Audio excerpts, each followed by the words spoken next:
I have been working as a restaurant cook in Bangladesh for over a year. I have experience in cooking. So can I go to Australia as a cooking job? Well, if you are experienced as a cook, in order to come to Australia, you do need to have as a cook at least 3 years experience, full-time experience. That is, if you have qualification. If you don't have qualification, then you need 5 years experience.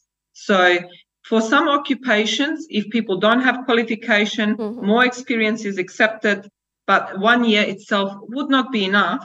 However, you might be able to go through maybe such as, through employers who need people just for a short term, and that may be 3 to 6 months itself. Or you spend more time to obviously get more experience in Bangladesh and then look at other visa options. Thank you. And another question is from a barber. I'm skilled in salon work and salesman. Can I get a visa for this work? As a barber, yes, it's very, very required. It comes down to your, experience, how many years experience you have, and, how good is your English. So you need to have English skills. And there's so many jobs as a barber, like a lot of jobs as a barber, even sales managers, but it's in some of the very remote and smaller country towns in Australia, and you need an employer to bring you over. So does he need to be certified that he is skilled in his profession, like hairdressing or salon works? If he doesn't have any kind of paperwork, any kind of certificate, he is only skilled through his hand. Is there will be any kind of obligation?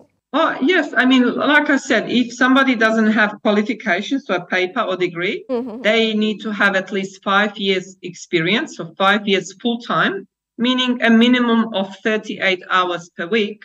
And you can use that experience to still get a visa. So it's not always you have to have qualification. How can migrants best prepare for their visa application or immigration interview to maximize their chance to succeed? The best way to prepare is to know your visa options. Okay, know and understand the requirements of each of the visas. So speaking to a professional about that, they will tell you about the visa classes. They will tell you about the requirements for the age. They will tell you about the requirements of English, the requirements for work experience. And once you know the requirements, you can then prepare for that success. But I must also tell you, preparing for success means that if you tell me that you are a professional doctor or that you're a professional chef, you must give evidence, so you need to provide proof, and that proof has to be checked by the Australian government. So we have a big problem at the moment where people give documents, and if these documents can't be checked, they will never make it to Australia. So you need to be able to tell the truth and give the documents that can obviously be verified. Okay. Another question from our audience. What are the chances of accountant offshore application sitting on 85 or 95 or 189 visa subclass? Please advise. Oh, very good one. We need accountants, but there's a lot of accountants. Look, at the moment, it is very competitive because most of the states have just opened up in the last 2 to 3 weeks. We don't have South Australia, hasn't opened yet. We are still waiting on New South Wales to find out what's happening. Northern Territory has closed down. Victoria is focusing on healthcare and teaching. So you would need about 95 to 100 points, I would say, as a bare minimum. It's very, very competitive for accountants at the moment. Another question as well. I have dependent visa, but due to the COVID-19 and border restriction, I couldn't move there. Now, can I process for skilled migration visa as an accountant? Probably you can. It depends if you have a skill assessment. So for skilled visas, there is 3, major components. One is a skill assessment as an accountant, so positive assessment. And then obviously that you have the English skills and that you get an invitation from the government. So it depends on the points and I guess what they have on hand. Let's talk about some family reunification. Family is most important thing in our life. It is. Exactly. It is. So, are there any special consideration or challenges for family reunification cases, and how can an immigration solicitor help in such situations?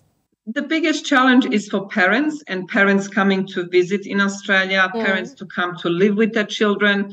we all know that we like to have our parents very close to us, to spend time with us, to spend time with our children.